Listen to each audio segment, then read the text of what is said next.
Video में आपके उन क्वेश्चंस का आंसर देंगे जो कि आपने यूट्यूब पे, टेलीग्राम पे या फिर इंस्टाग्राम पे पूछे थे। इसमें जो ये वो क्वेश्चंस हैं जो कि हर किसी स्टूडेंट्स के माइंड में आ रहे होंगे। क्वेश्चंस तो बहुत थे आप लोग को, लेकिन वहीं पे रिप्लाई कर दिया था। लेकिन ऐसे क्वेश्चंस जिनके ऊपर काफ़ी लोगों के स्टूडेंट्स में माइंड में आ रहे होंगे, वो क्वेश्चंस आज की वीडियो में बताएंगे, उनका आंसर करेंगे। अगर फिर भी कोई क्वेश्चन रह जाता है तो आप जो है, कोई क्वेरी है आपकी, तो आप इंस्टाग्राम पे पूछ सकते हैं, क्योंकि यूट्यूब पे रिप्लाई देना पॉसिबल नहीं हो पा रहा है, इसलिए आप लोग इंस्टाग्राम पे पूछ सकते हैं। इसमें फर्स्ट क्वेश्चन जो स्टूडेंट पूछ रहे थे कि काउंसलिंग कैसे करनी है, अलीगढ़ में आके ऑफलाइन रिपोर्टिंग करनी है या फिर ऑनलाइन ही काउंसलिंग करनी है। तो आपका जो है इसमें ऑनलाइन काउंसलिंग करनी है, आपको कहीं भी अभी जाने की ज़रूरत नहीं है, आप घर बैठे अपनी ऑनलाइन काउंसलिंग कर सकते हैं अपने मोबाइल से। उसके बाद फिर आपका जब एडमिशन हो जाएगा तो फिर वो एक अलग से डेट आएगी कि अब आपको अपने डॉक्यूमेंट्स फिजिकली ऑफलाइन वेरीफाई करवाने हैं जो आपने ऑनलाइन सबमिट किए थे। तो अभी जो है सिर्फ आपको ऑनलाइन ही अपनी काउंसलिंग करनी है, ऑफलाइन कहीं पे भी जाने की ज़रूरत नहीं है। दूसरा इसमें क्वेश्चन जो सबसे ज़्यादा पूछा गया था कि डॉक्यूमेंट्स कौन कौन से लगाने हैं, तो इसमें आपके डॉक्यूमेंट जो लगाने हैं वो आपको सारे ओरिजिनल डॉक्यूमेंट्स लगाने हैं, यानी आपको फोटोकॉपी नहीं लगाना है वरना आपका रिजेक्ट हो जाएगा। ओरिजिनल मार्कशीट आपको फोटो क्लिक करके अपने मोबाइल से आपको अपलोड करना है। और जो है अगर आपका दो, जैसे कि मार्कशीट में लिखा हुआ है बैक साइड, बोथ साइड लिखा हुआ है, तो आपको बैक साइड का भी फोटो लेना है। अगर बैक साइड ब्लैंक है आपकी मार्कशीट की तो फिर आपको सिर्फ फ्रंट पार्ट का फोटो खींच के अपलोड कर देना है। लेकिन अगर आपका बैक साइड पे कुछ लिखा हुआ है तो आपको बैक साइड का भी फोटो खींचना है, उसकी पीडीएफ बनानी है और पीडीएफ अपलोड कर देना है। आपके रिजेक्ट नहीं होगा, मान लिया जाएगा, पीडीएफ भी एक्सेप्ट है। उसके बाद आपका माइग्रेशन सर्टिफिकेट, ये आपका जो है कंपलसरी नहीं है, ऑप्शनल है। अगर आपका माइग्रेशन सर्टिफिकेट मिल गया है, जो कि अभी नहीं मिला होगा किसी को भी, क्योंकि ये मार्कशीट के साथ में मिलता है, तो माइग्रेशन सर्टिफिकेट अगर नहीं है तो भी कोई प्रॉब्लम की बात नहीं है। उसके बाद आपको इसमें अपना फोटो अपलोड करना होता है और सिग्नेचर अपलोड करनी होती है। और स्पेशल कैटेगरी अगर आपकी कोई है तो आपको स्पेशल कैटेगरी का सर्टिफिकेट अपलोड करना पड़ेगा। उसके बाद स्टूडेंट्स के माइंड में एक क्वेश्चन और आया था कि अगर उनकी सिलेक्टेड लिस्ट में उनका नाम आया है और स्पेशल कैटेगरी में वेटिंग है, तो क्या उनको फिर स्पेशल कैटेगरी का सर्टिफिकेट अपलोड करने की ज़रूरत है? तो अगर आपका जनरल में सिलेक्टेड लिस्ट में है तब आपको कोई भी सर्टिफिकेट अपलोड करने की ज़रूरत नहीं है। आप जनरल से अपना फॉर्म फिल कर सकते हैं। अगर आप स्पेशल कैटेगरी का सर्टिफिकेट अपलोड नहीं करेंगे तो फिर एएमयू आपको जनरल के कैटेगरी में एडमिशन दे देगा। तो आप जनरल से एडमिशन ले सकते हैं अगर आपका जनरल में सिलेक्टेड है। और एक और स्टूडेंट के मन में डाउट था कि उसका जो है जनरल में सिलेक्टेड है लेकिन जो उसकी स्पेशल कैटेगरी है उसमें वेटिंग है, तो ऐसा क्यों? तो देखिए, आपका जो है जनरल में पेपर अच्छा हुआ होगा, इसलिए आपकी जनरल में क्लियर हो गया, और स्पेशल कैटेगरी में आपसे किसी और ने अच्छा कर दिया होगा, तो इस वजह से आपकी वेटिंग आई है। इस तरह टाइप से होता है। आप सेलेक्टेड कंसिडर किए जाएंगे जनरल में। अगर आपकी स्पेशल कैटेगरी में वेटिंग भी है तब भी आप जो है सेलेक्टेड हैं, आपको टेंशन लेने की ज़रूरत नहीं है। उसके बाद जो इसमें सबसे ज़्यादा क्वेश्चन जो इन्होंने पूछा है वो है मार्कशीट डिजी लॉकर वाली लगा सकते हैं।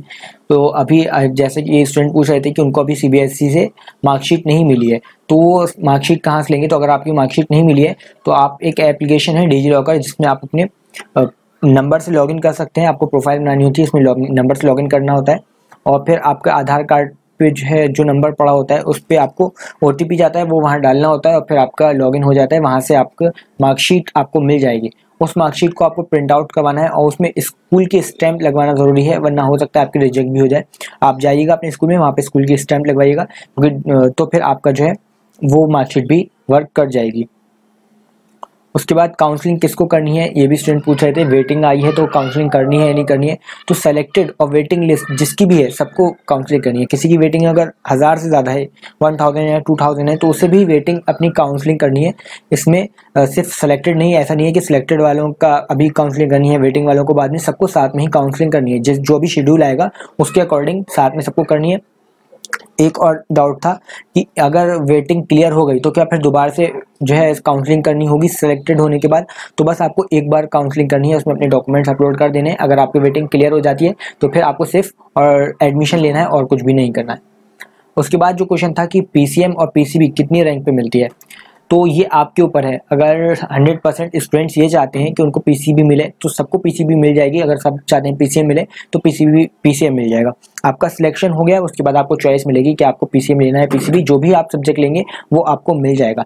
और ये सिर्फ सिलेक्टेड वालों के लिए नहीं, वेटिंग वालों के लिए भी। अगर उनकी वेटिंग क्लियर हो जाती है तो भी आपको चांस दिया जाएगा, फिर आपको अपने हिसाब से सिलेक्ट करना होगा कि आपको पीसीएम लेनी है पीसीबी। नेक्स्ट क्वेश्चन था वो था कि हॉस्टल कितनी रैंक पे मिलता है। तो देखिए, अगर कोई गर्ल है उसका सिलेक्शन 11th एंट्रेंस में हुआ है तो आपका जो है उसको 100% आपको हॉस्टल मिल जाएगा, क्योंकि इस गर्ल्स के लिए 2 स्कूल हैं, आपका अब्दुल्ला गर्ल्स और +2 जो कि है सीनियर सेकेंडरी, इन दोनों में ही हॉस्टल है। तो आपका कोई सा भी कितनी भी रैंक हो, आपका जब सिलेक्शन हो जाएगा तो आपको हॉस्टल मिल जाएगा। लेकिन बॉयज़ में जो है सिर्फ और सिर्फ हॉस्टल है आपका +2 सीनियर सेकेंडरी में। तो अगर आपको +2 मिलता है तो आपको हॉस्टल मिल जाएगा, लेकिन अगर आपको STS यानी मिंटो सर्किल या फिर आपको MU सिटी मिलता है तब आपको हॉस्टल नहीं मिलेगा।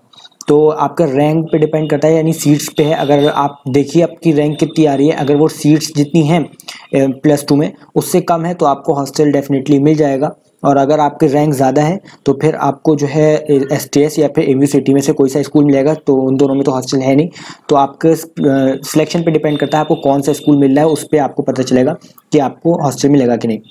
उसके बाद कितनी वेटिंग वालों को हॉस्टल मिलेगा, तो ऐसा नहीं है कि वेटिंग वालों को जो है हॉस्टल नहीं मिल सकता। गर्ल्स में तो सबको ही हॉस्टल मिल जाएगा, चाहे उनकी वेटिंग हो या सिलेक्टेड लिस्ट में नाम हो। लेकिन बॉयज़ में ये है कि अगर आपकी वेटिंग क्लियर होती है और आपने फर्स्ट प्रेफरेंस में +2 डाला है सीनियर सेकेंडरी, और अगर आपको स्कूल मिल जाता है तो फिर आपको हॉस्टल में मिल जाएगा। ये मैटर नहीं करता कि आपकी कितनी वेटिंग है। लेकिन अगर आपको +2 नहीं मिलता है, MU सिटी या फिर STS मिलता है, तो भी आपको हॉस्टल नहीं मिलेगा। तो वेटिंग से और इससे कोई भी लेना देना नहीं है आपके हॉस्टल का। अगर स्कूल से है, आपको MU अगर +2 मिलता है तो फिर आपको जो है हॉस्टल मिल जाएगा। उसके बाद नेक्स्ट क्वेश्चन था आपका काउंसलिंग कब से स्टार्ट होगी। तो प्रीवियस अगर देखा जाए तो 1 वीक लगा था आपके रिजल्ट आने के बाद। तो उस हिसाब से आपका जो है आज सैटरडे है, मंडे तक आपका शेड्यूल आ जाएगा। उस शेड्यूल में बताया जाएगा कि आपकी काउंसलिंग कब से स्टार्ट होगी। तो आप लोग अभी वेट कर सकते हैं शेड्यूल आने का। जैसे ही शेड्यूल आएगा इस चैनल पर आपको बता दिया जाएगा, और कैसे काउंसलिंग करनी है ये भी आपको बताया जाएगा, लाइव करके दिखाया जाएगा। तो इस चैनल को सब्सक्राइब जरूर करिएगा। उसके बाद था डॉक्यूमेंट्स ओरिजिनल लगाने हैं या फिर फोटोकॉपी। तो आपके डॉक्यूमेंट जो है वो ओरिजिनल लगाने हैं आपको। अगर फोटोकॉपी है तो वो वैलिड नहीं है, आपको ओरिजिनल फोटोकॉपी लगानी है। जितने भी हैं उनका फोटो क्लिक करके आपको सबको अपलोड करना है, और बैक साइड फ्रंट साइड दोनों अपलोड करना है। तो PDF बना के आप करिएगा, जैसे कि मार्कशीट हुआ, माइग्रेशन सर्टिफिकेट हुआ, इन सब की जो है आप PDF बना के अपलोड कर सकते हैं। बाकी फ़ोटो, सिग्नेचर, ये सब आपको डायरेक्ट फ़ोटो क्लिक करके आप। अगर आपका कोई और क्वेश्चन है तो आप जो है इंस्टाग्राम पे पूछ सकते हैं, लिंक आपको मिल जाएगी। लेकिन इसमें रैंक आपको वेटिंग के लिए भी काफ़ी लोग पूछ रहे थे कितनी वेटिंग क्लियर हो सकती है। तो डिप्लोमा में देखिए आपकी अगर 1500 तक वेटिंग आ रही है तो आप MU के लिए वेट कर सकते हैं। 1500 वेटिंग जो है लास्ट ईयर भी क्लियर हो गई थी, और इस बार भी चांसेस हैं बॉयज़ में। गर्ल्स में आपका ये हाफ रह जाता है, यानी 700-800 अगर आपकी वेटिंग आ रही है तो आपके क्लियर होने के चांसेस हैं, ये डिप्लोमा में।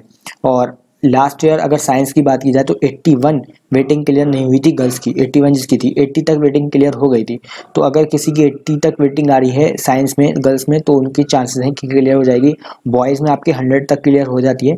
तो आप 100 से कम वाले जो है MU का वेट कर सकते हैं वेटिंग के लिए। उससे ऊपर जिनका भी है वो लोग कहीं पर एडमिशन ले लें और अपना जो है काउंसलिंग कर दें। अगर वेटिंग क्लियर हो जाती है तब तो ठीक है, वरना फिर आपका ईयर वेस्ट हो जाएगा अगर वेटिंग क्लियर नहीं हुई तो इसलिए आप लोग कहीं पे भी एडमिशन ले लिए अगर आपकी वेटिंग 100 से ऊपर आ रही है तो। कॉमर्स में 250 तक आपके बॉयज़ की और 200 तक गर्ल्स की वेटिंग क्लियर हो जाती है। तो इसके बीच में अगर किसी की वेटिंग आ रही है तो वो वेट कर सकता है। ये सब सारे जितने भी हैं जनरल वालों के लिए। तो वेटिंग का भी आपको बता दिया। आप लोग इस वेटिंग के रेंज में अगर आते हैं तो अपना वेट कर सकते हैं। और काउंसलिंग कितनी, किसी की भी वेटिंग कितनी भी हो, वो लोग आप लोग काउंसलिंग ज़रूर कर लीजिएगा, हो सकता है आपकी क्लियर हो जाए। उसके बाद सेल्फ फाइनेंस के लिए भी लोग पूछ रहे थे। सेल्फ फाइनेंस का जो है आपका रिजल्ट वो कब आएगा ये फॉर्म, तो ये आपके 20 सितंबर तक फॉर्म आ सकते हैं। जैसे ही ये सारा प्रोसेस कंप्लीट हो जाएगा, जनरल जितने भी सिलेक्टेड स्टूडेंट्स हैं उनका एडमिशन का, तो उसके फॉर्म बाहर ही आपके सेल्फ फाइनेंस के फॉर्म भी आ सकते हैं। देखिए अगर आपका सेलेक्टेड हो गए आप इसमें रेगुलर वाले में, तो अगर आप सेल्फ फाइनेंस का फॉर्म फिल नहीं कर सकते। आपको अगर आपका नाम नहीं आया है, आपकी वेटिंग थी क्लियर नहीं हुई, तब आप फॉर्म फिल कर सकते हैं। या फिर आपका नाम ही नहीं आया है तब आप सेल्फ फाइनेंस का फॉर्म फिल कर सकते हैं। लेकिन आप सिलेक्टेड लिस्ट में हैं